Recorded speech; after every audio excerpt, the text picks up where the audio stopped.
Welcome to People and Profit. I'm Kate Moody. Coming up, millions of Ukrainians have fled the country, and many are now looking for jobs in the EU.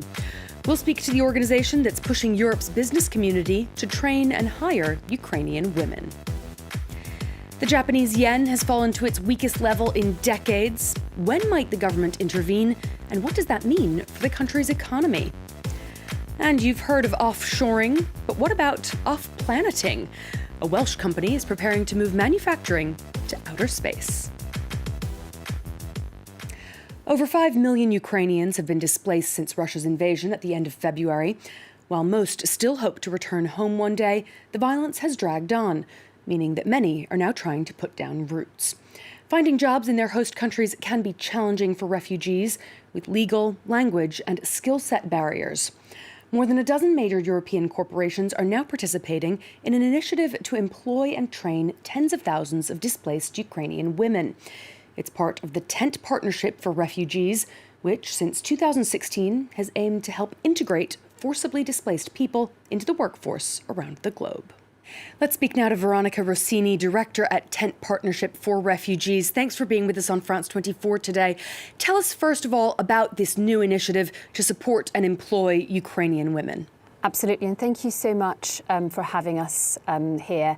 So the Tent Partnership for Refugees is an organisation that has been active back since 2016 to really support the economic integration of refugees all around the world. So in light of the situation that we're seeing right now with the Ukrainian refugee crisis, over 5.5 million Ukrainian refugees displaced around Europe. What we're seeing as well is that the vast majority are Ukrainian refugee women who are going to be bearing a really heavy burden for making a livelihoods for their families. So in response to this crisis, Tent is launching the Sunflower Project, which is an initiative which is directly targeted at helping Ukrainian refugee women in Europe really find a way to make a living, be it through permanent jobs, remote and freelance work opportunities, training and upskilling, to make sure that they can support themselves and their families. So concretely, what kind of challenges are these refugees who are seeking to enter the workforce? What kind of challenges are they facing, and what support is being offered to them? I would say that Ukrainian refugee women kind of face two sort of sets of challenges, both for being women and for being refugees. So if I can start with the refugee part and some of the challenges that they share with other refugees in Europe.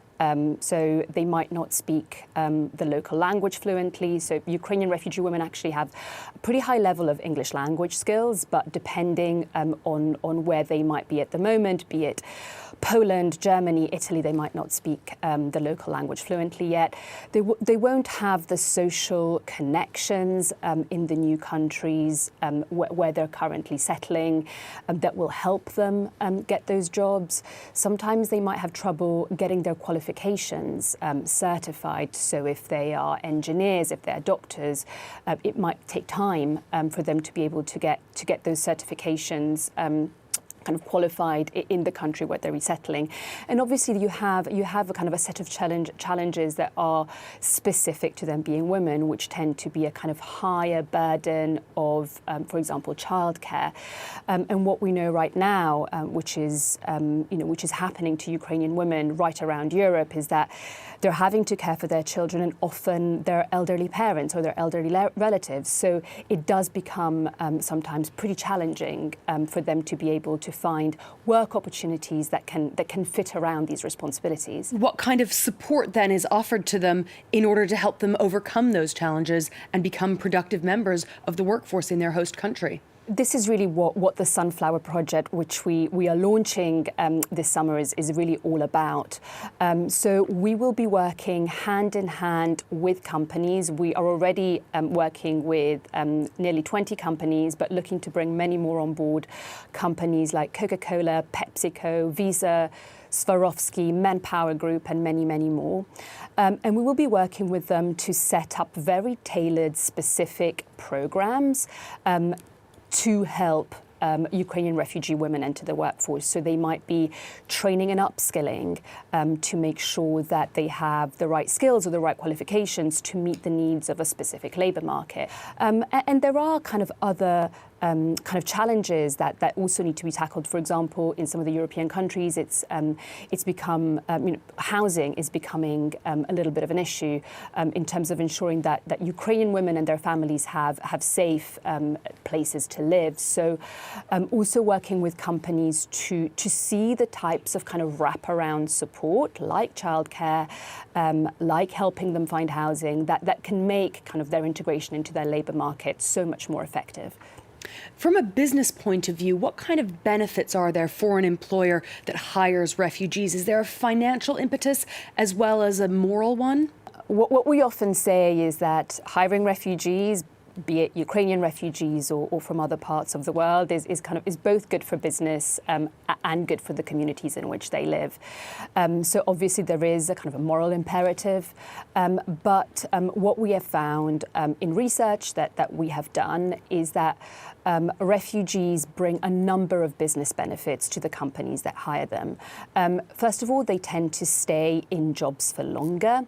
So particularly in industries that have that have lower retention rates, for example, refugees can be a really good way to bring those retention rates down. We also know that diverse workforces bring so many business benefits in terms of the types of solutions that employees then can come up with to different problems, different ways of thinking, being able to bring different languages to the table that help the company connect to different consumer bases.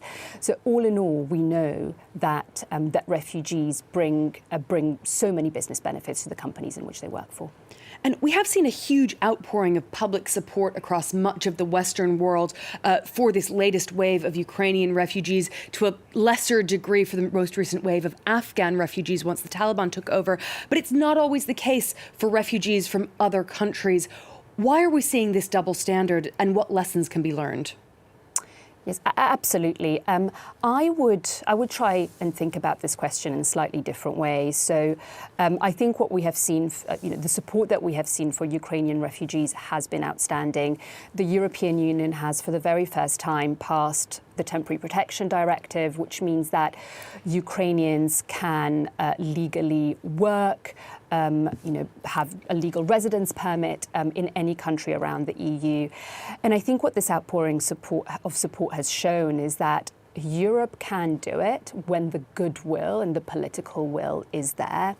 And countries like Poland, other neighbouring countries have really opened their arms to Ukrainian refugees in a way that we've never seen before. And I hope that what we're seeing now is kind of setting a blueprint for future refugee crises to come. And that actually, instead of this being the outlier, this becomes the way that Europe supports and welcomes all refugees, regardless of where they're from, going forward. Veronica Rossini, thank you so much for joining us today. Next, Japan's currency has lost 1/10 of its value against the euro in just 6 months, and it's floundering at its lowest level in more than 2 decades. Japanese government officials have expressed concern about the plummeting yen, but have yet to intervene in currency markets. How far will the yen be allowed to fall, and what does that mean for the country's businesses? This report from France 24's team in Tokyo.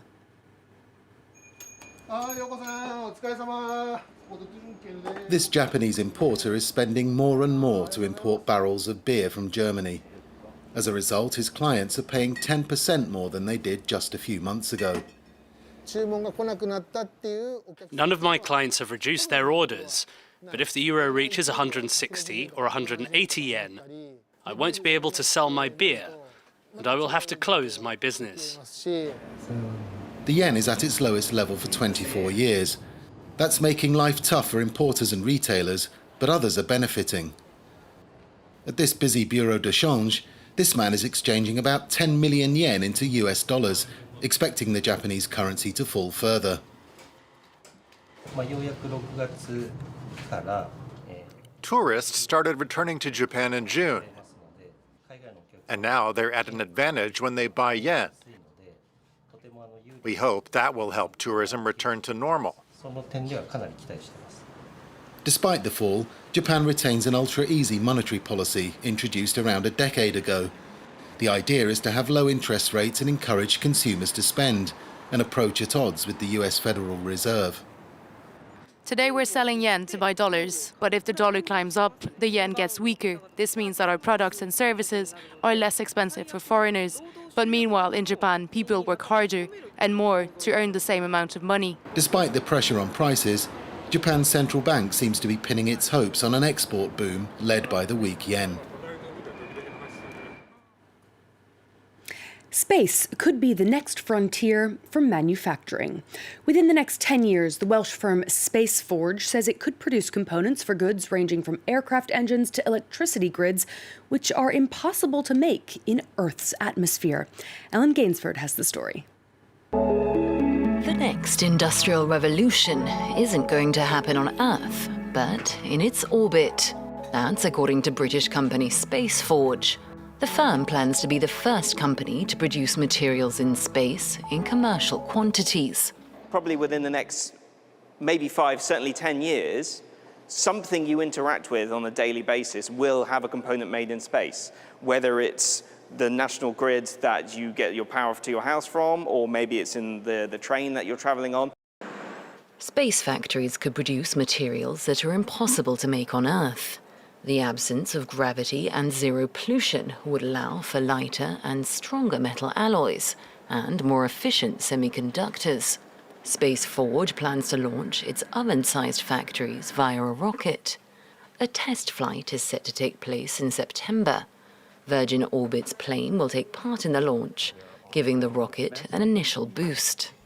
She can now become a critical part of launch infrastructure and really give that rocket its first step. 35,000 feet, the better part of Mach 1, 2/3 of the way through the atmosphere before the rocket has to do any work at all. Once in orbit, the Forge-Star craft will circle Earth for 1 to 6 months.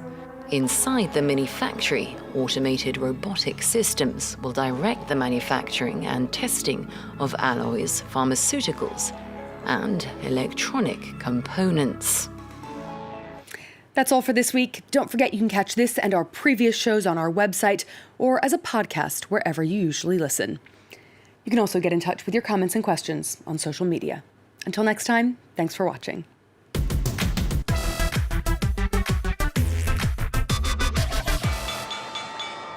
I just gotta let you know, if you're gonna let me go, you will never ever find another lover like me, no lover like me. Hi, this is CL. Watch my interview on Encore on France 24. Encore on France 24 and France24.com.